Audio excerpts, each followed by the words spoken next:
د جنۍ په سر کې سپږې په نظر رالی نو جهاز یې مکمل طور باندې ودراو او ایمرجنسي لینډینګ یې په هغې باندې وکړو چې کله یې د جنۍ مکمل طور باندې علاج وکړو د هغې د سر نه سپږې وویستې مکمل طور باندې نو جهاز ته مسافر او هغه جنۍ واپس دوباره وختله او بیا لاړ واپس خپل منزل طرف ته. بالکل په امریکا کې دغه واقعه مخې ته راغلې ده.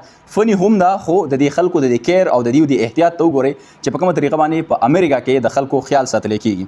چې کله په جهاز کې دغه جنۍ سفر کاوه چې کله جهاز پاسې د نیویارک طرف ته روان شو لږ سفر یې چې وکړو نو هغه کې چې کوم نور مسافر ناست و هغه جنۍ وکتله چې دې په سر کې سپږې دي نو هغې ایر هوسټس ته وینا وکړه چې کوم دی پایلټ ته کمپلین وکړو چې دلته جنۍ ناسته ده او د هغې په سر کې سپږې دي د دې نه موږ ته مسله جوړېدی شي او د دې څه علاج دی وکړی شي. لاره ډېره زیاته لږه جدا وه خو د هغې په وجه باندې په دې درمیان کې یو ایرپورټ راځي هغې ته ویلی کېږي پونیکس د دې نیویارک په منځ کې. په پونیکس کې د یو ایمرجنسي لینډینګ وکړو ډاکټر ته ټلیفون وکړو او ډاکټر یې ول راوغوښتو هغې ته یو قسم له شیمپو ورکړو چې د دې دا سپږې دې سر نه لرې کړی شي.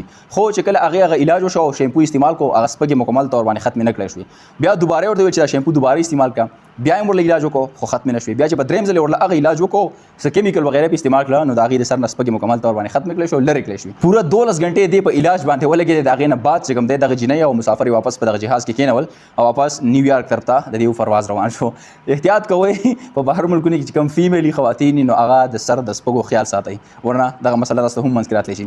د خبرې د ویډیو مقصد مې دا دی چې په بهر ملکونو کې انګریزان دي او که هغه امریکن کنټري والا دي که هغه یورپین کنټریز والا دي هغې ډېر زیات د انسانیت او د انسان خیال ساتي.